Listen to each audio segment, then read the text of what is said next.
ಮಾಯಾಜಾಲ ಅಲಮಾರಿ. ಹೊರಗೆ ಮಳೆ ಸುರಿಯುತ್ತಿತ್ತು ಮತ್ತು ಮನೆಯಲ್ಲಿ ಮಿಂಚು ರೇಖೆಗಳಿಂದ ಕಿಚ್ಚು ಹೊಡೆದು ಹೋಗುತ್ತಿದ್ದವು.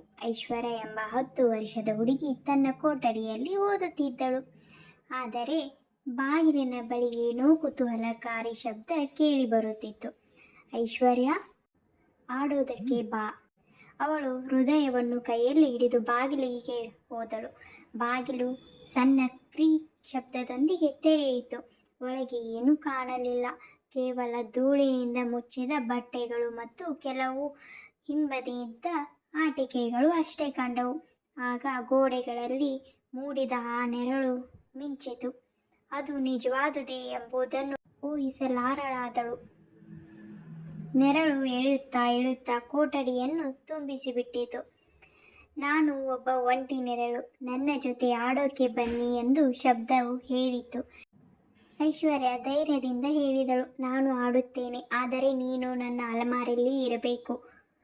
ಆಗ ನೆರಳು ತಲೆ ತಿರುಗಿಸಿ ಒಪ್ಪಿತು. ಆ ದಿನದಿಂದ ಐಶ್ವರ್ಯ ಪ್ರತಿದಿನವೂ ಅದರೊಂದಿಗೆ ಆಟ ಆಡುತ್ತಿದ್ದಳು. ಆ ನೆರಳು ಮಾತ್ರ ಅಲಮಾರಿಯಲ್ಲಿ ಇರ್ತಿತ್ತು ಮತ್ತು ಹೊರಗೆ ಬರುತ್ತಿರಲಿಲ್ಲ. ಆದರೆ ಒಂದು ಷರತ್ತು ಇತ್ತು, ಬಾಗಿಲು ತುಂಬಾ ಸಮಯ ತೆರೆದಿರಬಾರದು ಎಂದು.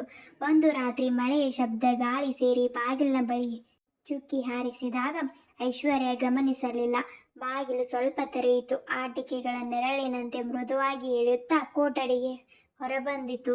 ನನಗೆ ಸೋಲು ಬಯಸಬೇಡ, ನನ್ನ ಜೊತೆ ಆಡೋಕೆ ಬನ್ನಿ ಎಂದು ಶಬ್ದ ಕೂಗಿ ಹೇಳಿತು. ಐಶ್ವರ್ಯ ಕಣ್ಣೆತ್ತಿ ನೋಡಿದಳು. ನೆರಳು ಗೋಡೆಗಳಲ್ಲಿ, ಮೆಟ್ಟಿಲುಗಳಲ್ಲಿ, ಬಾತ್ರೂಮ್ ಹತ್ತಿರವರೆಗೆ ಎಲ್ಲ ಕಡೆಯೂ ಎಳೆದಿತ್ತು. ಆಗ ಐಶ್ವರ್ಯ ಜ್ಞಾನಪೂರ್ಣವಾಗಿ ಬಾಗಿಲನ್ನು ಮುಚ್ಚಿ ಅಲಮಾರಿಯನ್ನು ತಟ್ಟಿ ಹೇಳಿದಳು, ನೀನು ನನ್ನ ರಹಸ್ಯ ಗೆಳೆಯ, ಆದರೆ ನನಗೆ ನಿಯಮ ತುಂಬಾ ಮುಖ್ಯ. ಎಷ್ಟೇ ಸಮಯ ಅಲಮಾರಿ ಬಾಗಿಲು ತೆರೆದಿದ್ದರೂ ಆಟ ನಿಲ್ಲುತ್ತದೆ. ಅನಂತರ ಆ ನೆರಳು ಮತ್ತೆ ಅಲಮಾರಿಯೊಳಗೆ ಹಿಂತಿರುಗಿತು. ಐಶ್ವರ್ಯ ಧೈರ್ಯದಿಂದ ನಗುತ್ತಾ ಹತ್ತಿರ ಕುಳಿತಳು. ಮಳೆಯ ಶಬ್ದವು ಎಷ್ಟಾದರೂ ಕೇಳಿಸಲಿ. ಅಂದಿನಿಂದ ಆ ರಾತ್ರಿ ಬಾಗಿಲು ಯಾವತ್ತೂ ತೆರೆಯಿರಲಿಲ್ಲ.